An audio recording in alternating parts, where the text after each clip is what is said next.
우리는 부활 이후에 어떻게 살아가야 될지, 지금 기쁨의 50일인데, 부활 이후에 또는 부활의 기쁨을 가지고 부활 신앙을 가지고 매일 살아야 합니다. 그렇지만 부활의 기쁨으로 모든 것이 해결되고 축복의 삶을 살기 원하지만, 그러나 현실은 그렇지 못합니다. 오히려 나의 삶이 어떻게 보면 더 흔들리고 있는지도 모릅니다.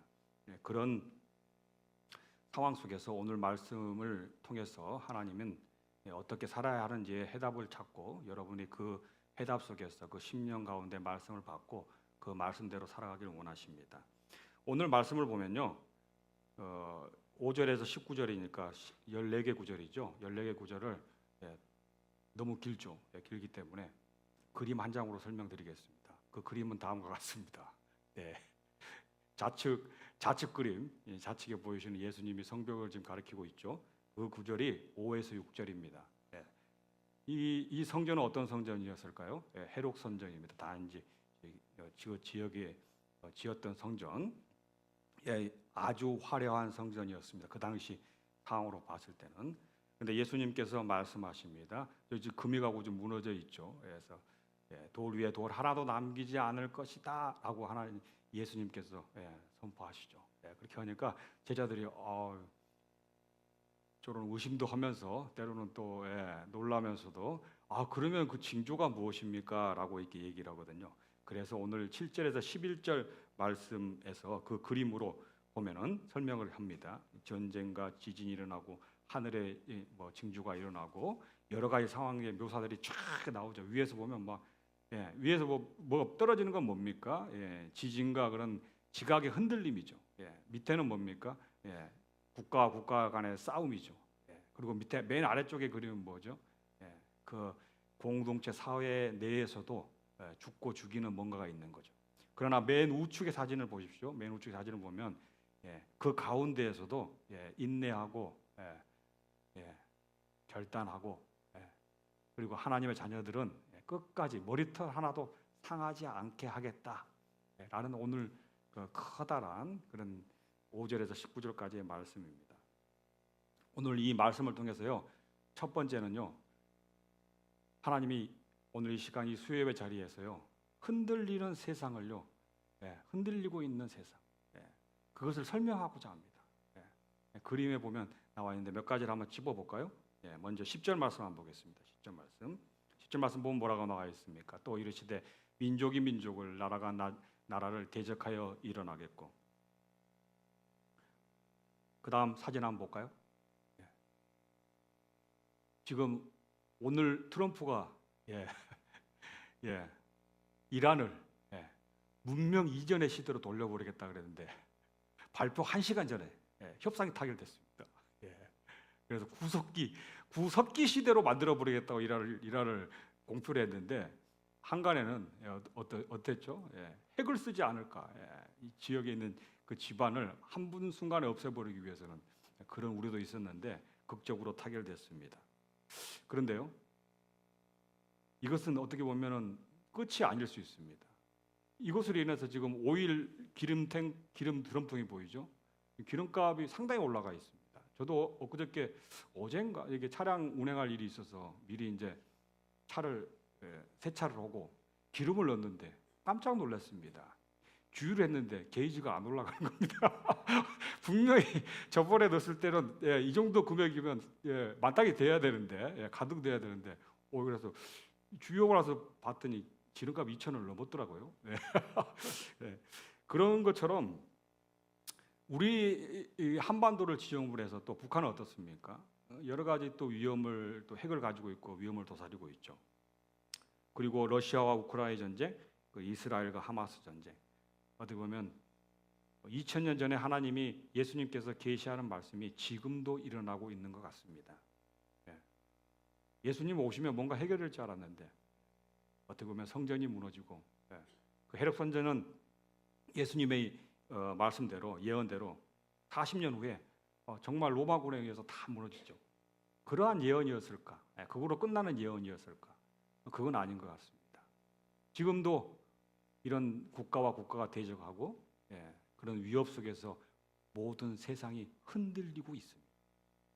이것뿐입니까? 11절 말씀 한번 볼까요? 11절 말씀 보면 곳곳에 큰 지진과 기근 전염병이 있겠고, 네.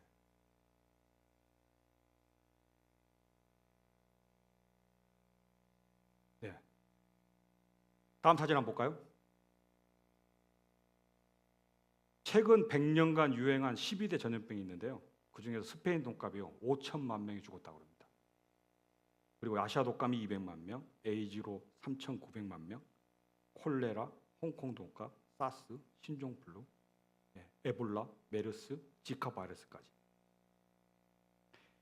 어떻게 보면 2000년 전에 예수님이 예언한 대로 이 세상이 그런 자연적인 재해뿐만 아니라 기근과 전염병으로요 하루하루가 흔들리고 있어요. 그저께 우리가 마스크 쓰다가 지금 마스크 벗은 지 얼마 안 되잖아요. 이처럼 그 당시 시대에는 몇 년 후에 있었던 일이라고 치부할 수 있겠으나 이 예언의 말씀은 계속해서 지금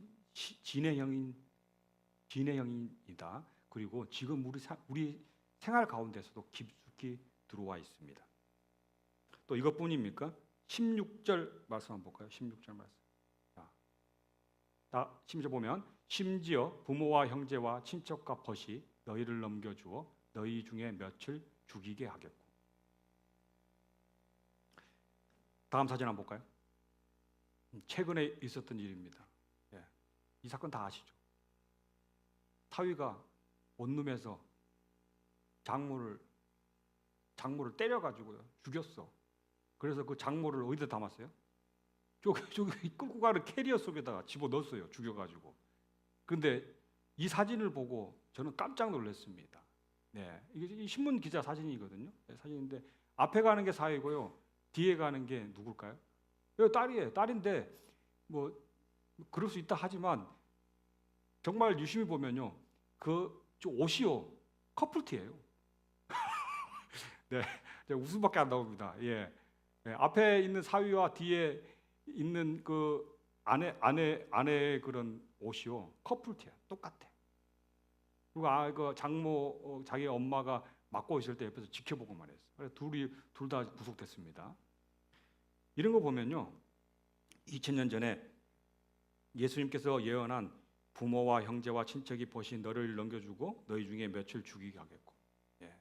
이런 현실이 일어나고 있습니다. 어떻게 보면 2000년과 지금과 똑같을지도 모릅니다. 이런 모든 것을 봤을 때요. 예수님이 그 예루살렘 성적 헤롯 선전을 보면서요. 제자들은 참 아름다워 봤어요. 그렇지만 그 성전이 무너집니다. 어떻게 해요? 로마 군에 의해서 무너지지만 지금도 우리의 성전, 우리의 교회, 우리의 신앙을 흔들고 있는지도 모릅니다. 실제로 흔들고 있습니다. 마치 겉으로는 화려하지만 세상은 흔들고 있습니다. 흔들기 때문에 무너지는 겁니다. 전쟁으로 흔들고, 기근으로 흔들고, 전염병으로 흔들고, 지각의 변동으로 흔들고, 또는 사람과 사람과의 관계에서 흔듭니다. 그리고 앞으로도 어떠한 경제적 위기가 닥칠지도 모릅니다. 지금 잠깐 휴전을 이루어질지 모르지만 더 큰 고통과 위협이 찾아올지도 모릅니다. 이러한 세상의 흔들림 속에서 여러분의 삶은 어떻습니까? 여러분의 삶도 이미 흔들림을 당하고 있습니다. 이제 나이를 먹고 좀 올라가면 올라갈수록 건강이 나를 흔듭니다. 오늘은 오른쪽이 아프더니 내일은 왼쪽이 아프고, 오늘은 오른쪽이 편두통이 심하더니 내일은 왼쪽 편두통이 심했다가 잠시 멈췄다가 두 개가 다시 올리고, 그리고 가까운 것이 잘 안 보이기 시작하더니 먼 것이 또 잘 보였다가 아주 흔들리고 있습니다. 세상에 또 인심이 흔들리니까 나의 마음도요 강팍해집니다. 자녀들은 직장과 취업, 미래의 불투명으로요 지금도 흔들리고 있습니다. 그런 모습을 보는 저도 흔들립니다. 우리 딸이 지금 2명이 시험 준비 중에 있습니다. 언제 끝날지 모르겠습니다. 상당히 머리가 흔들립니다. 여러분들은 어떻습니까? 세상도 흔들리고 성벽도 흔들리고 전염병으로도 흔들리고 건강도 흔들리고 온 세상이 다 흔들립니다. 어떻게 보면 기쁨이 있을 수 없습니다. 흔들리는 세상입니다. 그런데 오늘 이 시간 하나님께서는요, 이런 흔들림의 징후를 미리 예언하셨습니다. 2000년에 알고 계셨고요. 지금도 흔들리고 있다는 것을 공표하고 계십니다. 그런 가운데에서요, 하나님은 우리에게 어떻게 살기를 바라시는 걸까요? 그 답이 9절에 나와 있습니다. 9절 한번 보겠습니다. 다 같이 한번 읽어보겠습니다. 시작. 난리와 소요의 소문을 들을 때 두려워하지 말라. 이 일이 먼저 있어야 하되 끝은 곧 되지 아니하리라. 첫 번째, 하나님이 이 흔들리는 세상, 나의 흔들림, 가정의 흔들림, 모든 상황의 흔들림 가운데에서 첫 번째 하나님은 선포하십니다. 두려워하지 말라. 이 두려워하지 말라의 그 답을요, 어떻게 풀어보면 이렇습니다. 마태복음 24장 6절에 이와 똑같은 단어를 썼어요. 두려워하지 말라는 단어.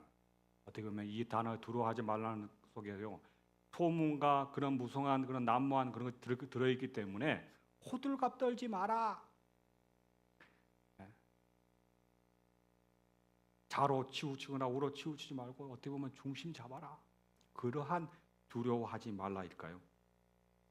아니면요, 이 상황이 너무 힘들기 때문에, 내 마음이 갈팡질팡하기 때문에 마음의 평정을 유지할 곳이 없고 심적으로 매우 고달픈 상황이기 때문에 의지할 곳이 없는 그런 나의 심적 상태를 두려워하지 말라는 뜻일까요? 그런데 오늘 말씀 9절을 보면요, 첫 번째 하나님이 선포하시는 말씀에 두려워하지 말라의 그 이유를 달아줍니다. 그것은 뭐예요? 끝은 곧 되지 아니하리라. 끝은 곧 되지 아니하였기 때문에 두려워하지 말라고 딱 명확히 제시를 하고 있거든요. 그렇다면 오늘 이 시간 하나님은 두려워하지 말라는 단어 속에서 끝은 곧 되지 아니한다는 말을 잘 이해해야 되겠군요. 잘 오늘 이 시간 이 말, 저의 입을 통해서 여러분의 심령 가운데서 그 말씀을 깨달아야 되겠군요. 곧 되지 아니하리라는 이 말씀을 어떻게 잘 적용할까? 끝난 게 아니기 때문에 뭐 두려워하지 않아야지 이렇게 하면은 될 수 있는데 그거로는 좀 부족합니다. 그래서 제가 사례를 들어서 이렇게 얘기를 하면은 확실히 와닿겠구나. 저도 이 말씀을 딱 듣고요, 이 말씀을 딱 들으니까 잡으니까 이 말이구나 라는 것을 깨닫게 됐어요. 그게 뭐냐면 한 장의 사진을 올려드리겠습니다. 유명한 야구 선수입니다. 요기 베라라는 선수인데요, 전설적인 야구 선수입니다. 이분이요, 이렇게 얘기했어요. 끝날 때까지는 끝난 게 아니다. It is over till it's over. 딱 때렸거든요. 이 말이 곧 9절 말씀의 마지막 끝은 곧 되지 아니하라는 말하고 정말 딱 와닿게 딱 이어지더라고요. 내용은 이랬습니다. 이 요기 베라라는 선수는요, 야구 좋아하시는 분들은 그래도 미국 야구니까 잘 모를 수도 있는데, 무려요 15시즌 연속으로 올스타에 뽑힙니다. 우리 이 나라 선수가요, 미국 메이저리그 가면요 한 3연속 그런 메이저리그 선거를 성공한 거예요. 근데 이분은요, 무려 15시즌 연속 15번 15년 동안 그것도 올스타에 뽑혔어요. 그리고요 3차례나 MVP 선수에 올라갑니다. 이분은요 원래 유년 시절에요 중학교도 다 마치지 못했어요. 그런데요 야구 하나는 좋아해요. 그래서요 야구로요 끝까지 포기하지 않고 전력 질주합니다. 그래서요 뉴욕 양키즈 구단에 입단해요. 그래서요 18년 동안요 2150개의 안타를 치고요 358개의 홈런을 치고요 월드 시리즈 10회 우승을 이끕니다. 그래서 이분이요 뉴욕 양키즈 구단의 감독이 되는데요. 감독을 해가지고요 월드 시리즈 진출에 나가가지고요 져버립니다. 그래서 준우승에 그쳐요. 그래서 감독이 잘렸어요. 그래서 어디로 가냐면 뉴욕 매츠 그 코치로 들어갑니다. 그리고 그 다음 연도에요 감독이 됩니다. 감독이 된 1971년도에요. 감독이 됐어요. 1973년에요. 이제 감독으로서 딱 경기에 들어갑니다. 근데요, 계속 지는 거야. 계속 져. 예. 그래서 기자가 물었습니다. 그때 한 기자가 이번 시즌 끝났네요. 이렇게 얘기를 했어요. 그러니까 이 요기베라 선수가요, 그때 이런 얘기를 합니다. 끝날 때까지 끝난 게 아니다. 이 말이 유명한 말의 어원이 돼서요, 지금도 회자되고 있습니다. 여러분, 오늘 이 시간요, 하나님은 두려워하지 말라 그러는데요, 그냥 갈팡질팡하는 그런 두려움을 또 얘기할 수도 있고요, 마음에 의지할 곳이 없어서 어느 한 곳을 다 집중해라 그렇게 얘기할 수도 있겠지만요, 오늘 하나님의 말씀하시는 그 두려움을 이기는 방법은요, 이 흔들리는 세상, 여러분 가정의 모든 문제들 가운데에서 흔들림을 이기는 방법은요, 두려워하지 말란데요, 그 두려워하지 말라라는 단어는 어떤 뜻을 품고 있다고요? 끝날 때까지 끝난 게 아니다. 여러분 지금 이게 나이에 들어서 질병과 여러 가지 환경 조건으로 해서 고통과 괴로움을 갖고 있습니다. 그래서 때로는요, 포기하고 싶어요. 특히 암에 걸리신 분들이라든지, 한 번은 이겨낼 수 있습니다. 항암 치료 한 번은 이겨낼 수 있습니다. 그러나 6번, 7번, 11번, 13번에 갔을 때요, 정말 갈등하게 됩니다. 그때 하나님은요, 말씀하시는 거예요. 이 질병으로 인해서요, 나의 신앙이 흔들려. 살고 싶은 게 흔들려. 가정을 포기하고 싶어. 그럴 때 그걸 이겨내는 두려움을 이기는 방법은 뭐라고요? 아직 끝난 게 아니야. 끝날 때까지는 끝난 게 아니야. 이 말이 오늘 9절 후반부에 있는 끝은 곧 되지 아니하라는 단어와 연계됨을 믿는 여러분 되시길 소망합니다. 시험 공부하는 자식들, 지금 시험 준비 중에 있는 저희 2딸도 있어요. 오늘 이 말씀으로요, 두려워하지 말아야 돼. 끝날 때까지 끝난 게 아니에요. 열심히 전력을 다해서 전진해야 되는 겁니다. 그랬을 때 이 흔들리는 세상 속에서요, 우리는 살아날 수 있습니다. 승리할 수 있습니다. 결국 이 요기베르는요, 그 말을 하고 나서부터요, 계속해서 이기기 시작합니다. 그래서 결국은 매치를 내셔널리그 동부지구 우승을 차지하게 됩니다. 어떻게 보면 우리 삶 속에서요, 질병으로 나를 괴롭힙니다. 경제적으로 나를 괴롭힙니다. 자식으로 나를 괴롭힙니다. 여러 가지 상황 속에서 나를 괴롭힙니다. 그런데요, 여러분 포기하지 마십시오. 끝날 때까지 끝난 건 아닙니다. 때로는 죽음이 나를 무섭게 하고 힘들게 합니다. 두려워하지 마십시오. 끝난 게 아닙니다. 예수님을 바라보며 그 십자가 보혈의 공로의 부활을 바라보며 우리가 나갔을 때 진정한 힘이 생깁니다. 우리는 지속할 수 있습니다. 승리를 유지할 수 있습니다. 승리를 쟁취할 수 있습니다. 오늘 이 말씀을 붙들은 여러분 되시길 소망합니다. 여러 가지 상황과 여건이 어렵더라도 두려워하지 마십시오. 끝은 곧 되지 아니하리라. 끝난 게 아닙니다. 죽음 이후에 하나님이 영원한 보상이 약속되어 있음을 여러분 믿는 여러분 되시길 소망합니다. 그래서 우리는 신앙을 꼭 붙들고 있어야 합니다.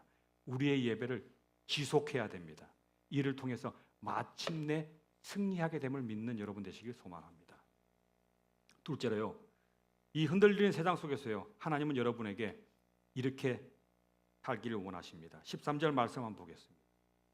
다 같이 읽어보겠습니다. 시작. 이 일이 도리어 너희에게 증거가 되리라. 이 증거라는 단어, 헬라어로 마르티리온이라는 단어입니다. 이 단어를 해석해 보니까요, 분석해 보니까 이 단어는요, 법적인 의미를 가진다고 합니다. 법원에서요, 법적인 효력을 발휘하려면요, 2가지가 필요합니다. 증인이 있어야 됩니다. 그리고 증거가 돼야 됩니다. 증거와 증인으로요, 나를 대변해야 됩니다.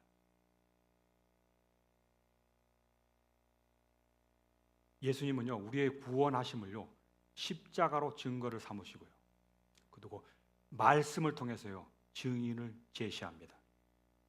우리의 삶도 마찬가지입니다. 우리가 고난을 당하나 예수님을 바라보면서요, 당했던 고난을 어떻게 끝날 때까지 끝난 게 아니라는 두려움을 떨쳐버리고요, 어떻게 이겨냈는지를 하나님 앞에서 법적으로 증인하고 증거하는 여러분 되시길 소망합니다. 지금의 고난은요, 마지막 주님 앞에서 어떻게 보면요, 상급을 받을 수 있는 증거 자료입니다. 내가 아프고 내가 힘들고 내가 삶 가운데에서 여러 가지 흔들리고 있지만 이걸 어떻게 유지하고 관리하고 지속하고 믿음의 신앙을 흔들리지 않고 유지했는가를 하나님 앞에서 증인으로서 서야 됩니다. 그리고 증거해 내야 됩니다. 그게 오늘 이 시간 하나님은 흔들리는 삶 속에서 우리에게 말씀하시는 두 번째 메시지입니다. 증거로 삼아라. 결론적으로 세상의 흔들림 가운데에서 무서워하지 말고 이것을 오히려 상급받는 증거 사료로 삼고 복음 증거의 기회로 삼는 여러분 되시길 소망합니다. 그런 가정 되시길 소망합니다. 그런 가정을 바라보는 우리들 가정 되기를 소망합니다. 그리고 마지막으로요, 이 흔들리는 세상 속에서요, 우리는요, 하나님은 이걸 원하십니다. 19절 말씀 보겠습니다. 다 같이 읽어보겠습니다. 시작. 너희의 인내로 너희 영혼을 얻으리라. 어떻게 보면 영혼을 얻으리라 했기 때문에 어떻게 보면 최후의 구원, 최후의 승리, 그걸 인내를 강조하는군요. 인내라고 하니까 어떻게 보면 참아라, 끝까지 견뎌라, 그렇게 바라볼 수 있겠지만 베드로는요, 이 인내의 이 단어를요, 똑같이 이렇게 해석했습니다. 베드로전서 1장 9절의 말씀 다 같이 한번 읽어보겠습니다. 시작. 믿음의 결국 곧 영혼의 구원을 받음이라. 어떻게 보면 단어는 틀리지만 내용의 억양은 똑같습니다. 무조건 견디는 게 아닙니다.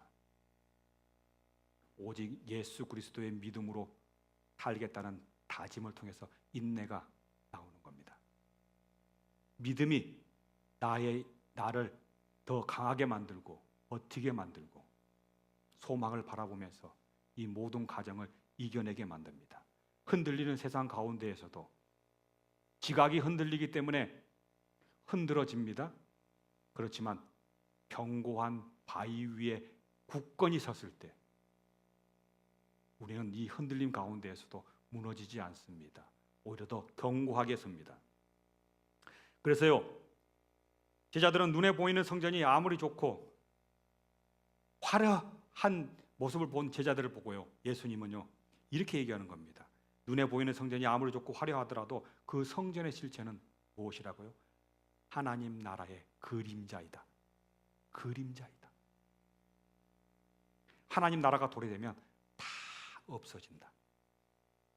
빛이 등장하면 그림자가 사라지듯 언젠가는 없어지는 것이다. 구약의 성전과 신약의 교회는 결국 영원한 하나님 나라를 대변하는 그림자이다. 비록 이 땅에 있는 것들이 하나님의 뜻으로 말미암아 때로는 아름답게 보입니다. 그리고 아름답게 되었습니다. 그러나 중요한 것은 이 모든 것이 다 없어집니다. 그 이유는 무엇일까요? 우리의 믿음으로 영원히 예수님을 사모하고 그이 하나님을 경외하며 하나님 나라의 소망과 미래를 사모하기 위함입니다. 그것이 없다면 오히려 현 상황, 현재의 세상에 만족해서 빠져버리는 겁니다. 그래서 오늘 이 시간 흔들리는 모든 세상 가운데, 나의 흔들림 가운데에서도 여러분, 첫 번째, 두려워하지 마십시오. 끝날 때까지 끝난 게 아닙니다. 믿음 붙잡고 기도합시다. 소망을 바라보고 기도합시다. 오직 주님만의 믿음으로 나아갑시다. 그리고 이 모든 것을 증거 삼읍시다. 나의 모든 인생 가운데에서 그 어려운 순간에도 하나님 믿고 바라봤다는 그 증인으로 섭시다. 그리고 그 증거로 내세웁시다. 그리고 마지막 가운데 그 인내는 믿음의 반석입니다. 그림자에 만족하지 말고, 그림자를 바라보고 허상에 짓눌리지 말고, 오직 한 분뿐인 예수 그리스도만을 바라보고 그 믿음 가운데 굳건히 서는 여러분 되시기를 소망합니다. 기도하겠습니다. 하나님 아버지 감사합니다. 2000년 전의 예언이 오늘 이 순간에도 이루어지고 있습니다. 이 세상은 흔들립니다. 전쟁으로, 기근과 전염병으로, 때로는 형제와 형제가 또는 가족이 죽임을 당합니다.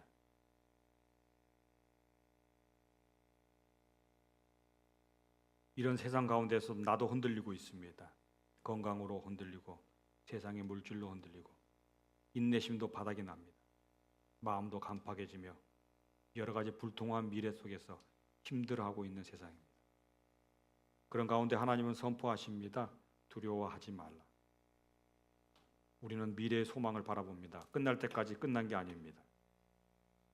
우리의 신앙을 꼭 붙들고 있기를 원하십니다. 예배를 지속적으로 드리기를 원하십니다. 이를 통해서 마침내 승리하게 됨을 믿습니다. 이 모든 고통과 고난의 모든 일을 증거로 삼겠습니다. 증인으로 서겠습니다.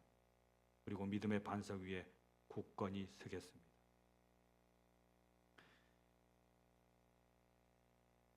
이 모든 상황 가운데 하나님 말씀으로 붙드는 우리를 기억하여 주시고 우리의 믿음을 칭찬하여 주시고 그런 가운데 한 주 사는 우리들 되게 하여 주시옵소서. 이 모든 말씀 예수님 이름으로 기도드립니다.